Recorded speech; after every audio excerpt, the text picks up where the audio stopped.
Hi, I'm Don Moores, and welcome to Montgomery Week in Review. A 7-member committee which considered the salaries of county council members has made its recommendation, and the council recently voted to accept it, albeit with some minor changes. Jeffrey Slavin, a member of the committee, will explain the committee's decision. Children in our society are faced by the twin scourges of guns and drugs. Ken Jackson, who comments regularly for this program, has some thoughts on this subject facing our next generation. As Montgomery County has aged, one suggestion on meeting the challenge is aging in place. Elaine Apter from the League of Women Voters will tell us about the program which was discussed by League members in a recent meeting.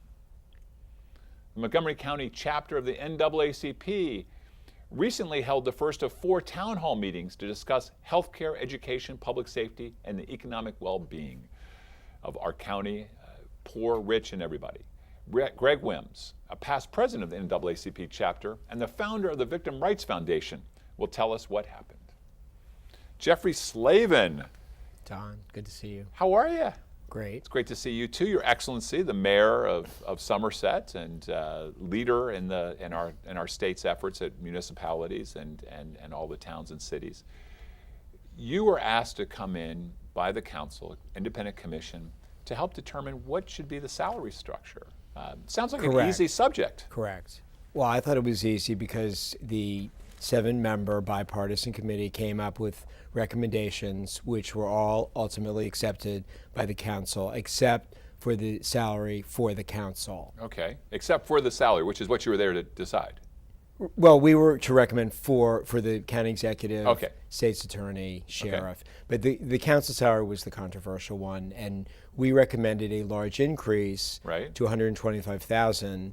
Okay. And my reason for voting for that was because I feel it's necessary in order to maintain democracy, to have Right. a lot of candidates, and I felt that people would only run if the salary was $125,000. I mean, in our discussions before the show, I can sum up a little bit is that, it's an expensive county to live in, and you want the best and the brightest to be running in order Right. to get to that, so it's not just young people coming out or people who That's may not right. be the best and the brightest, that it has to be a salary that allows you to be able to live in this county Right. and not become And you also want a representative council that isn't only made up of individuals who have to rely Sure. on a second income or a spouse or partner salary. And the Right. job over the years, and we interviewed quite a number of people, has become a 24/7 job.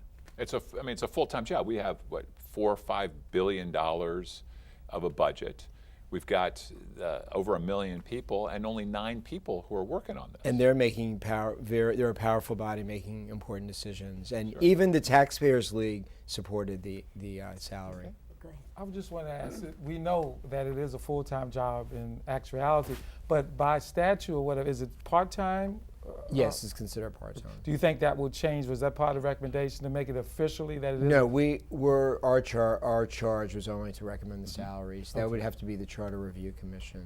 Okay. What were the reasons that the council gave for not going right up to your recommendation? I think given the economy, and they felt guilty that the salaries of the employees, the county employees weren't getting the same kind of raise. And I just think that's a total red herring. It's apples and oranges to compare those salaries. To me, it was all about attracting enough candidates to run for these offices, and it's really important. A lot of them are usually unopposed when they run for the offices, and I think a lot of people don't run because the salary is too low. I have another question.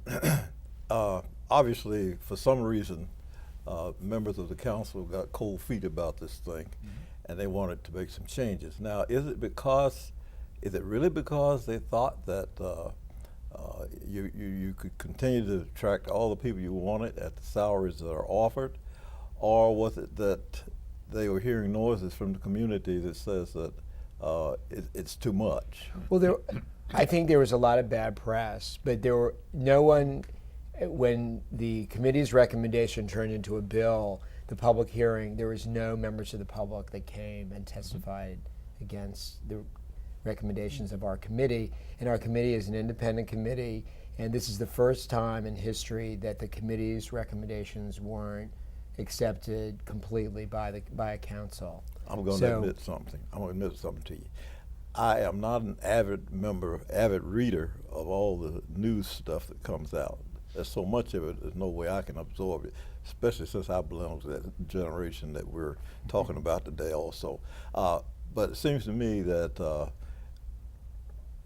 I didn't see anything about this until the story broke about the commission being appointed and what they decided. Why is that? Why weren't there some kind of hearings or something like that to let the people, the community, know what was going on? I think there was a lot of outreach done, and there was a council hearing to receive the report from the committee, and then there was a public hearing on the bill that was generated as a result of the committee's work. Yeah, the thing about phasing it in, though, you don't have for this election the current people running. You don't have the salary that you wanted to attract them, really.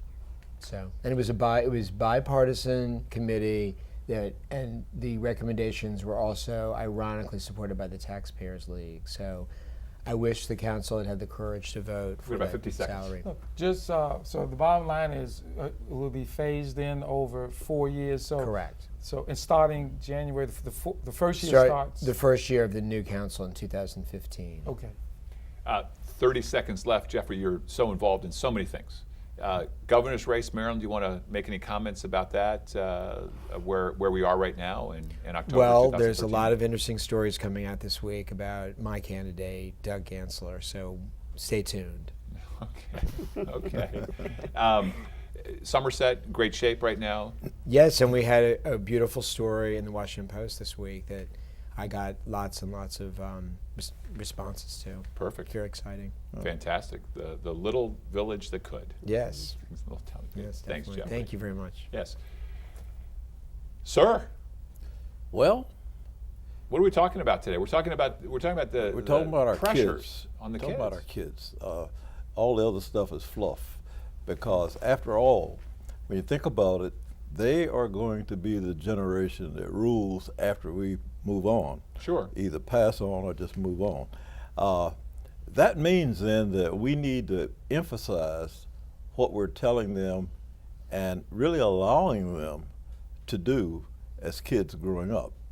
And my big concern is, of course, guns and drugs, and to a lesser extent sex, because that's something that that's under somebody else's control. But I have to say that there have been so many incidents of young children across the country Sure. getting hold of guns, getting hold of drugs, and the outcomes are always bad. So it seems to me is that my call would be for the community and the parents in particular to get behind this move to try to slow down this whole thing. If we can't stop it, I guess you can't really stop it, but slow it down so that our kids are well informed, they know what we want to do, and we stick to what we say we're going to do. Well, let me ask you this. What have we learned? Because this is not the first time. Certainly drugs have been around and first recognized in the 60s, big problem, but many years before that as well, and continues to be a scourge and seems to be up and down. We went through the crack cocaine, heroin, all these different awful things, and now it's somewhat, other drugs too. But what have we learned from the past, do you think, that we can apply now? Seems to me that what we've learned from the past is that there takes a coordinated approach from the community and the parents to be able to slow any of this down, because once you bring law enforcement into the picture, then you have to understand that parents get involved. And if parents get involved, then they have to make some judgments. And their judgments are usually about what they do to their kids or with their kids. And unfortunately, kids are today, I believe, are probably even more rebellious than they were than when I came up. But the whole point is that modeling is more important to me than talking. Okay. You can tell me till you're blue in the face that this is the right thing to do and everything, and I look at you and I see that you're not practicing what Sure. you preach, then I have a problem with that.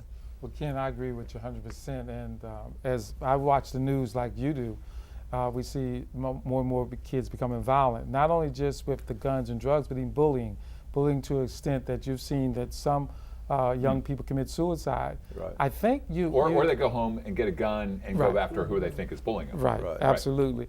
But I think you hit the nail on the head when you said about the parents, and I want to emphasize the fathers. In a lot of these cases, the father is not there, or if the father's there, he may be too busy working, too many hours. He's not really listening to his children. So I think to get a hold on this, it's definitely the family, the parents, but in particular, I think more fathers need to be involved with their children. But it's also a problem that guns are so glamorized in the media, and that's a hard barrier for parents to overcome in movies and television and their technology. It just seems so acceptable now to have a gun and the power of it. And you also talked about the community, and I think that's important too, because I think they've proven if the children have some place to go and something to do, like some kind of a sports program or something, where they don't have the idle time, and if mom and dad are working, they're not alone in the house. So Ken, solve all these problems, will you? Okay, I'm trying. I'm trying. I'm just saying that we just have to know what's going on with our kids. Nobody knows everything, but at least you need to know. My grandson reports to me every now and then about certain kids in his school, and we asked the question, well, what do you do about it? How do you handle it? Well, I just happen to know about it, and then I talked to his mother, and she says, well, it's because of the ostracism they get when they raise the issue. Now, you can say all you want to about see the teacher, and the teacher will be your confidant, but the teachers don't turn out to be the confidant, they turn out to be the message spreaders, and then your kid is ostracized. And none of them want that, so they don't talk about these things. Right. You know, with that though, if you have a minute, one of the things we have 35 seconds. Okay, what I try to do when I talk at schools, mostly middle schools, is say, yes, you will be known as the snitch and so forth, but think about it. You may save a kid's life, because if you know that a child's a gun or something like that, you have to tell the authorities. And that could be one of your loved ones that they actually get killed. It's hard, but we just say you have to tell if you see something bad. Well, one of the things nobody's going to see bad here is this show. This is great. Stay tuned for the second half. We'll be all together here. We'll be right back after these messages.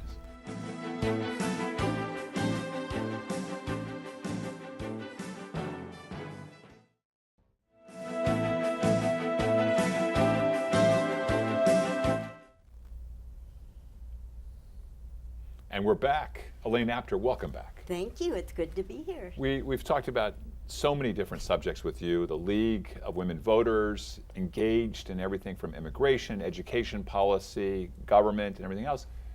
What an interesting topic, though, that you all discussed this past month, aging in place. Tell us about what that is. Yeah, it really was fascinating. We had some excellent discussions. Basically, you've got an older population throughout the country, and there is kind of a segment where they can't function completely on their own, some of the elderly, but they're not ready for the nursing home, and they'll tell you the first thing is that not even assisted living. And so what do we do with these people? And that's what we looked at. And you know, we talk about it takes a village to raise a child. It can also begin to take a village to look at some of these older people that don't want to leave their homes. And I know the first thing you think of when you think of this is transportation. People talk about that, number one. Once you get rid of your car, you know, how do you get to the grocery store, the doctor? You're in a single family house or even an apartment, and your children aren't right in town or working. And the other is nutrition and food. How do you get your groceries?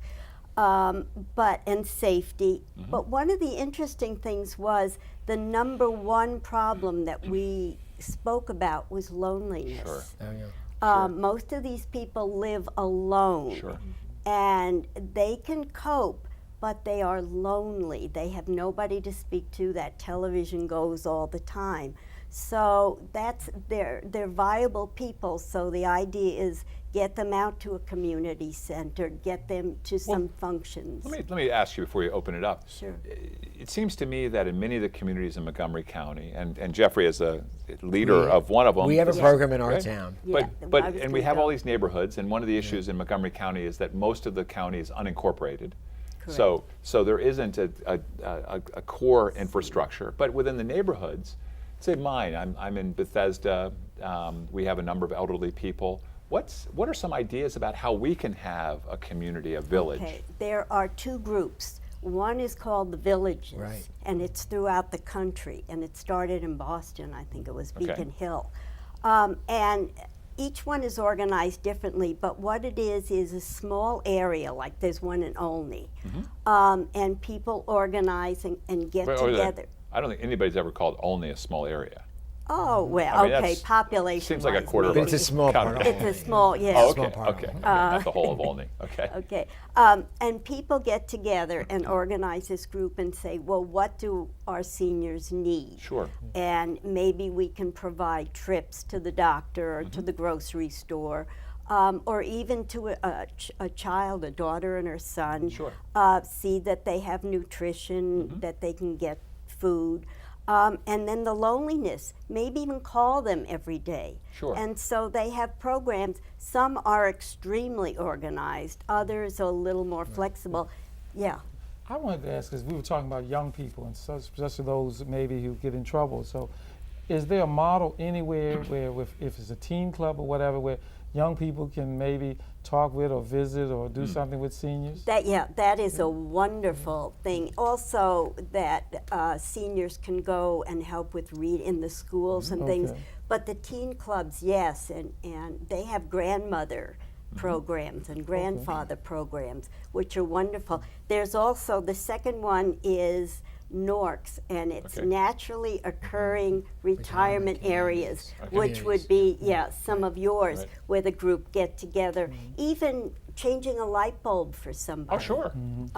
Well, there is a really active village movement in Bethesda Chevy Chase, and there are a number of villages within a certain area. Our town has a group called Helping Hand and has identified all of the individuals of a certain age and reaches out constantly for rides, for contact, for nutrition and the like. And then in nearby Friendship Heights, of course, you have 8 Right. condominium and apartment buildings that are NORCs, and in there there's been groups that have trained the management.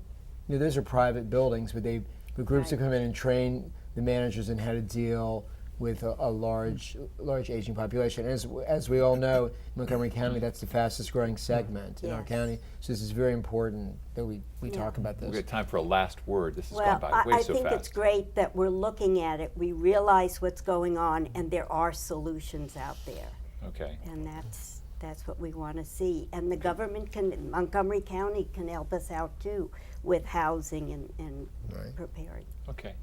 Thank you, Elaine. Okay. I'm sure we'll hear more about this in shows to come, so thank you. Hello there. Hello, Nice to see you. good to be Gregory back. Wims.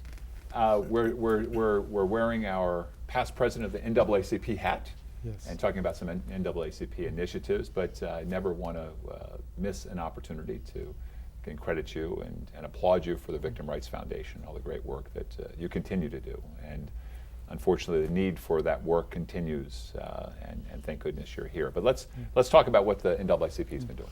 Well, I'm very excited to report that on Tuesday of this week, the NAACP for Montgomery County held its first of 4 town hall meetings. Okay. And the topics for the first meeting was public safety, economics, health care, and also education. Okay. All the leaders came out. The president of the school board was there, the president of the Montgomery County Council, Uh-huh. a county executive, Okay. and Congressman John Delaney was there. Okay. And I think what excited me was the room was packed. They had to bring in additional chairs, so it showed that there's a hunger in the community, and Right. we're talking about the entire community, not just the African American community, for people who can help solve some of these problems. And a couple of highlights, though, John McCarthy was there, our state's attorney, Right. and he talked about the fact of disparity in sentencing that if you're white and wealthy, there's a great chance that you're going to walk or get away from your crime. Sure. But if you're poor and you're black, you're probably going to go to jail. Now, this is due to ability to be able to afford For high quality representation. Attorney, Right. and that's what it was all about. Money gets the best attorneys. Right. Then we go to education, and then on that, the school board president, Mr. Barclay, proclaimed that yes, Montgomery County as minorities, that's African Americans and Hispanics, do better than other African Americans and Hispanics nationwide. But when you look at Montgomery County compared to white students, Still not there's there. still something to do, and that we need to work together as a whole community. And then because I know there'll be some questions and so forth, the other very interesting topic came from John Delaney. Right. Now, he's our congressman, and he talked about economic development, and he wants to work to raise the minimum wage, not just in Montgomery County, but statewide. And he said, although he represents the sixth, I believe, congressional district, Right. which is mostly Upper Montgomery County and Frederick, on his own, he and his wife, they want to go around the state and talk about raising the minimum wage. Okay. So it was a very interesting, well-received town hall meeting. Okay. What? Go ahead. I'm sorry, go ahead. No, you can. I was just going to ask a question. How is this whole business of the minimum wage being received among the more affluent people in the county? Well, I have to say maybe Jeffrey, as the mayor of Somerset, could answer, but at the town hall meeting, it was unanimous, everyone there. And I mean, we had elected officials and so forth in the audience, but they agree, and what they said was, in Montgomery County, if you have, let's say $7.25, I believe is the minimum wage, and you're trying to live in this county, you actually fall below, or you're part of the poverty level, I guess. Well, let's do that. I mean, it's Yeah. really quick. You just double the hourly, Right. and put some zeros. So basically, $7.25 is approximately $14,500 a year, which is not a lot in this county, and that's not even the poverty rate if you've got Who one pays person, for it? No, that isn't. one person with you. I'm sorry. Who pays for it? Who pays for? This minimum wage that you're talking about. Who pays for it? Who pays the minimum wage? Yeah. Well, who? It was mostly the fast Employers. food people, some maybe supermarkets, but it was brought out not only by Congressman John Delaney, but there was a representative from the state in AACP, and he said that what you have is you have low-income, say, fast food workers like Burger King, McDonald's, etc., but they are mostly catering to low-income families who are coming in because the prices of those sandwiches are so low. But you have a double-edged sword where none of them can get above the poverty level. So at the NAACP, there was no opposition. Maybe some businesses may complain, but no, they didn't come to this meeting. Now you said there are 3 more coming after this. What's Right. what's the schedule and what? The what do you first have one to was do? in Rockville. It was held at the Montgomery County School Board at the Okay. Carver Center. The second will be December the 11th, which I believe is a Wednesday, at the Emory Grove United Methodist Church Okay. in Gaithersburg. Okay. The third one will be in Silver Spring somewhere, because that won't be till spring. Okay. And then the fourth one will probably be somewhere in that, maybe in the East Silver Spring area again, because Silver Spring is so big. We've got 45 seconds. What do you hope to accomplish through this? First of all, I was very impressed that the new president of the NAACP, Anita Neal Powell, put this on. This was her project. Okay. And I was impressed that the community came out. Again, business people, elected officials. And I believe what this does is start a dialogue on how can we raise everyone, those at the bottom of Montgomery County society, to middle class. And our county executive, Ike Leggett, was there, and he made a pledge to work with everyone around the table to try to make that happen. Okay. Are you confident as you come out of that, as we look ahead? Are we going to be able to make some progress? I believe so, because again, all the leaders were there. Like I said, the president of the county council, the president of the school board, the county exec, the Okay. assistant, I didn't say the assistant police Okay. chief, all of them were there. Okay. Yeah. And everybody together, Yes. trying to make this county a better place.